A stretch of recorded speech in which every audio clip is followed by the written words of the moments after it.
Bonjour à tous, aujourd'hui je vous retrouve pour la première vidéo update lecture sur le Femini Books Challenge. Sur la vidéo, je crois que c'est la vidéo pâle du Femini Books Challenge, je vous avais dit que j'allais revenir tous les 3 mois pour vous faire un update sur les lectures que j'ai lues pour le Femini Books Challenge. Revenir donc sur les 3 mois qui viennent de passer, vous parler de mes lectures, les recommander si je les ai aimées, si je les ai pas aimées, tout ça. D'ailleurs, si vous ne connaissez pas le Femini Book Challenge, je vous laisse en barre d'infos tous les liens utiles pour savoir ce que c'est. Donc, la vidéo présentation d'Opaline, ma vidéo pâle, le lien du groupe Facebook, enfin bref, tout ce dont vous avez besoin pour savoir ce qu'est le Femini Books Challenge. Pour le mois de janvier, il fallait découvrir une nouvelle autrice, donc lire le livre d'une autrice qu'on n'avait jamais lu. Pas forcément une nouvelle autrice, mais une autrice qu'on n'avait jamais lue. Et du coup, j'avais décidé de lire Beauté Fatale de Mona Chollet, publié aux éditions Zone. Je n'avais pas lu Sorcière auparavant, puisque Beauté Fatale m'intéressait un peu plus. Je voulais découvrir Mona Chollet avec Beauté Fatale, puisque c'est une thématique qui m'intéresse un peu plus. Tout ce qui est en rapport avec le corps des femmes, ça me touchait. Ces thématiques me touchaient un peu plus que les thématiques de Sorcière, mais j'y reviendrai un peu plus tard. Je vous tease un petit peu le reste de la vidéo. J'ai adoré Beauté Fatale. Je ne vais pas revenir pour la 15e fois sur Beauté Fatale, parce que j'ai l'impression que ça fait 15 fois que je mentionne le fait que j'ai lu Beauté Fatale, mais c'est une lecture en tout cas que j'ai adoré, que j'ai énormément aimé, qui m'a remué. Dans Beauté Fatale, en fait, on va parler du rapport au corps des femmes, donc dans tout ce qui est publicité, tout ce qui est pour les agences de marque, tout ce qui est en rapport avec les magazines féminins aussi, tout ce qui pousse en fait nous les femmes à complexer et à changer notre rapport au corps, alors que le corps, normalement, on devrait s'en tamponner le coquillage, mais les marques et les magazines nous poussent à complexer, nous poussent à admirer ces femmes qui sont photoshopées pourtant et qui vivent des vies horribles. Les mannequins vivent des vies horribles et la plupart finissent par se suicider ou finissent dans des états de santé extrême. Elle va aussi parler de la chirurgie esthétique, donc qui est présentée comme la révolution, qui est présentée comme la solution miracle pour résoudre tous les problèmes des femmes, alors que, bah, pas forcément en fait, il y a énormément de choses qui se passent avec la chirurgie esthétique, et ça m'a poussé aussi, ce livre m'a poussé à avoir une réflexion un peu plus poussée sur la chirurgie esthétique, puisque de base j'étais en mode, bah, les gens font ce qu'ils veulent de leur corps.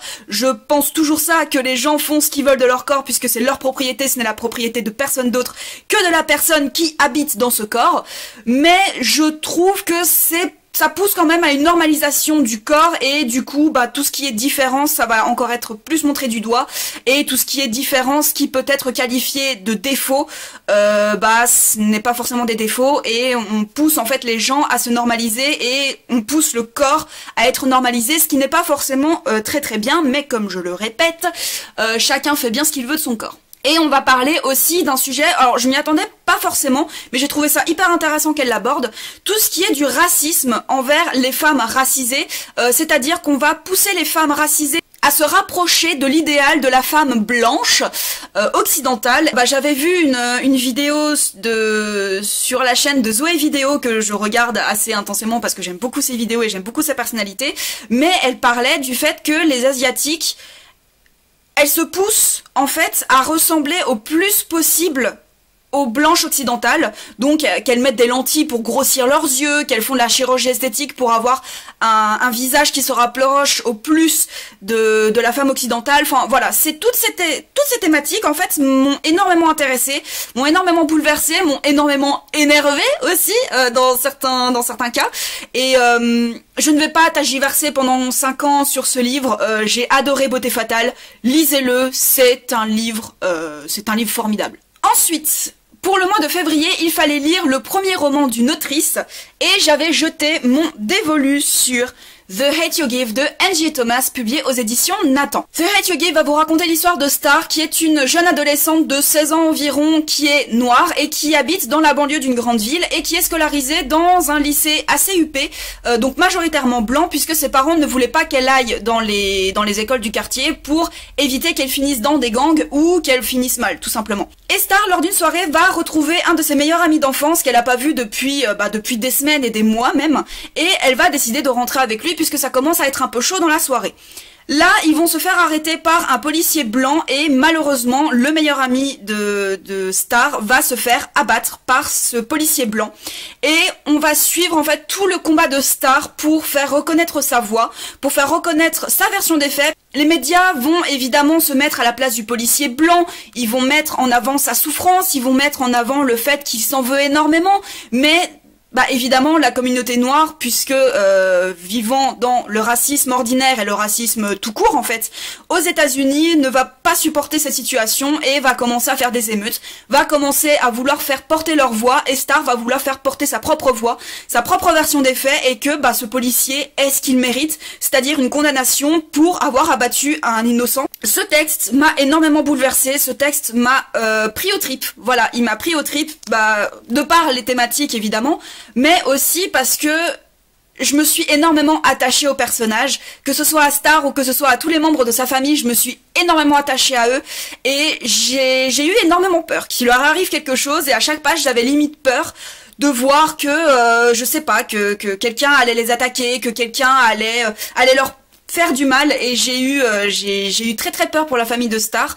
Et je ne vous dirai pas ce qui leur arrive, mais j'ai eu très très peur pour la famille de Star, j'ai eu très très peur pour Star aussi, et ce livre est vraiment bien pour montrer aussi tout le racisme ordinaire que les personnes noires peuvent vivre, avec le fait que Star est scolarisé dans un lycée UP, avec des personnes majoritairement blanches, et toutes les personnes en fait qui ne voient pas le racisme ou qui ne veulent pas voir le racisme, qu'il y a des personnes qui portent des propos racistes et qui refusent en fait de voir qui a des propos racistes dans leur langage, et qui sont en mode mais non, mais je suis pas raciste, qui nient en fait leur côté raciste. Et je trouve que ce livre est vraiment très très bien, ce livre est vraiment très bien pour porter toute la parole justement des personnes racisées, toutes les personnes qui subissent du racisme en fait, et que ce soit édité chez Nathan, donc pour une lecture young adulte, je trouve ça très très bien, et ce livre est vraiment très très bien, et voilà, je pense que je vais terminer là-dessus, parce que il y a énormément d'avis qui ont été postés sur The Hate You Give,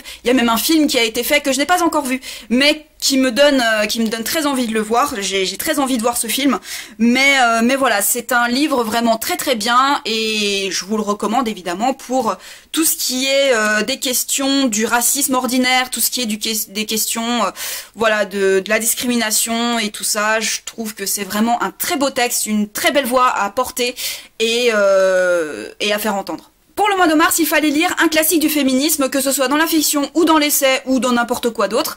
Et j'avais commencé ce mois avec Nous sommes tous des féministes de Chimamanda Ngozi Adichie, j'espère que je prononce bien ce nom, ou tout ce qui est en rapport avec les traditions et...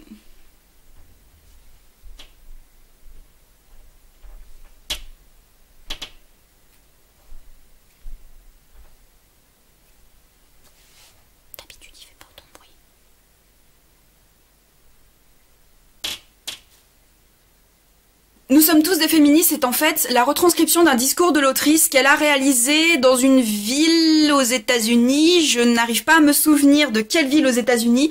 Et elle va parler en fait de son parcours de femme, de sa carrière, mais également du sexisme ordinaire qu'elle a vécu dans son pays, qu'elle vit aussi aux États-Unis, et tout ce qui est en rapport avec les traditions aussi, puisqu'elle a eu un mariage à arranger.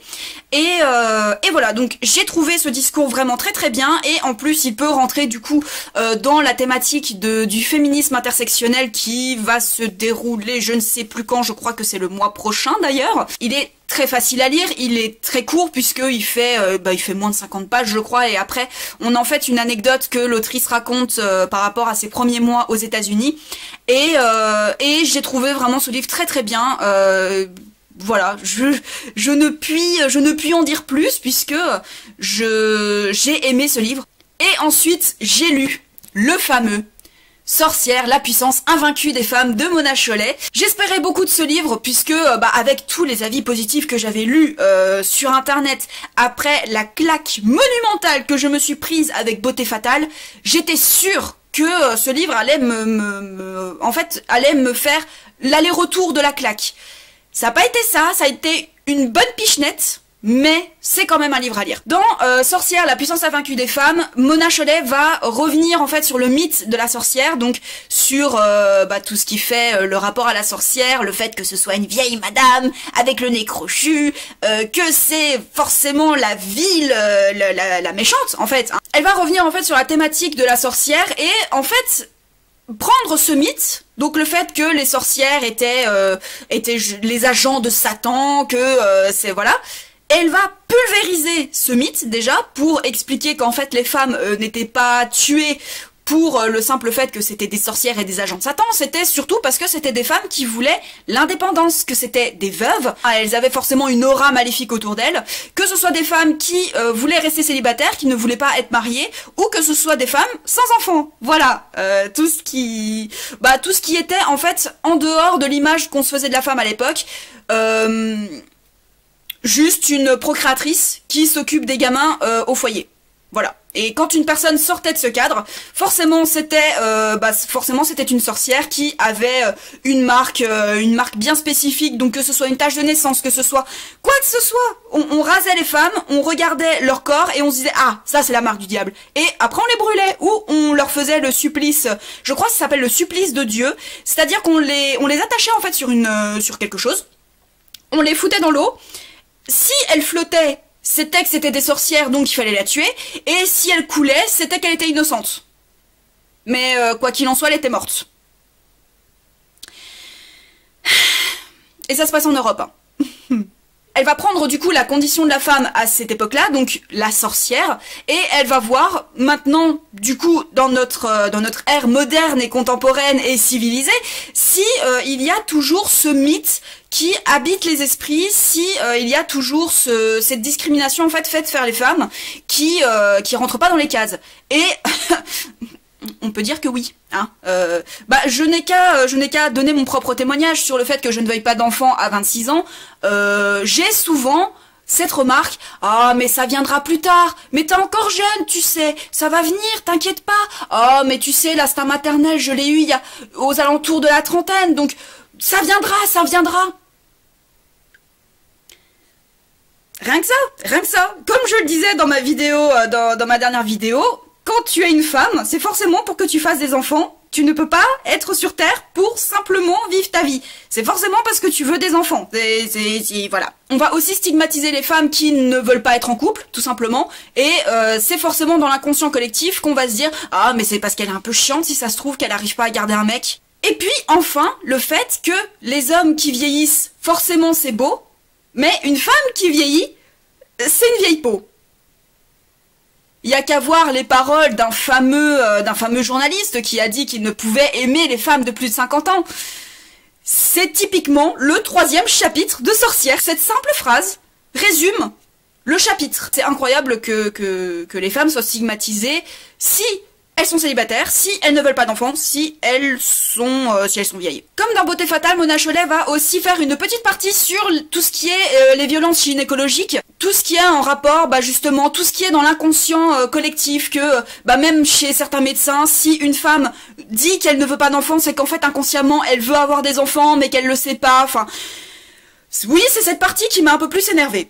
Voilà, dans Beauté Fatale, c'était plus tout ce qui est en rapport avec la chirurgie esthétique. Dans Beauté Fatale, c'est tout ce qui est en rapport avec cet inconscient, ce côté... que même les parties génitales des femmes ne nous appartient pas forcément, puisque il y a des hommes qui se permettent de faire des réflexions dessus, et c'est cette partie-là qui m'a fait hurler. Voilà, il y a forcément dans les écrits de Mona Chollet, il y a forcément un passage qui m'a fait hurler. Donc même si Sorcière n'a pas été la claque escomptée, l'aller-retour escompté au niveau de la claque, ça a quand même été une bonne lecture, ça a été une très très bonne lecture. Je peux pas le résumer autrement, ça a été une excellente lecture et je la recommande. Comme tous les essais en fait de Mona Chollet au niveau du féminisme, donc j'en ai lu 2. Je crois qu'elle n'a fait que ça pour l'instant, mais dès qu'il y en a qui sort, je vais l'acheter, c'est sûr et certain, je vais suivre les écrits de Mona Chollet au niveau du féminisme parce que j'adore ce qu'elle fait, j'adore les thématiques qu'elle aborde et ça fait réfléchir. Ça donne des pistes de réflexion même pour les femmes et pour les hommes évidemment puisque les hommes sont libres de lire aussi Mona Chollet. Et voilà, je recommande vivement Mona Chollet au niveau des écrits féministes. Je n'ai pas lu ses autres essais donc je ne peux pas me prononcer dessus, mais au niveau du féminisme, je recommande vivement les livres de Mona Chollet puisque, comme je vous l'ai dit, il y a forcément un passage qui va vous faire hurler, au moins un passage qui va vous faire hurler. Et j'aime énormément les écrits féministes de Mona Chollet, c'est très intéressant et je vous le recommande. Voilà, pour résumer, je vous recommande les écrits féministes de Mona Chollet.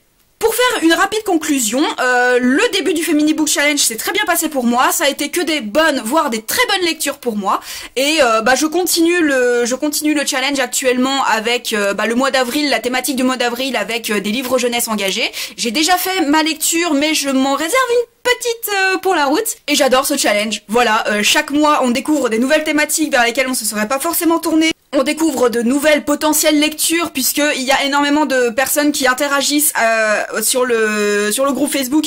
Donc vraiment, je vous conseille vivement d'aller sur le groupe, au moins pour découvrir voilà toutes les lectures que les gens font sur le groupe. On découvre plein d'idées de lecture, on découvre plein de nouvelles idées et c'est ça qui est cool. Et en plus, on interagit les uns avec les autres, c'est hyper bien, c'est hyper positif et j'aime beaucoup ce groupe, voilà. Cette vidéo est maintenant terminée et j'espère qu'elle vous aura plu. N'hésitez pas à me dire en commentaire si vous participez au Femini Book Challenge, quelles ont été vos lectures de ces 3 derniers mois et qu'est-ce que vous en avez pensé, si vous les recommandez, et listez-les en commentaire parce que ça peut toujours donner des idées de lecture. Je vous souhaite une très bonne journée et de très belles aventures au pays des pages.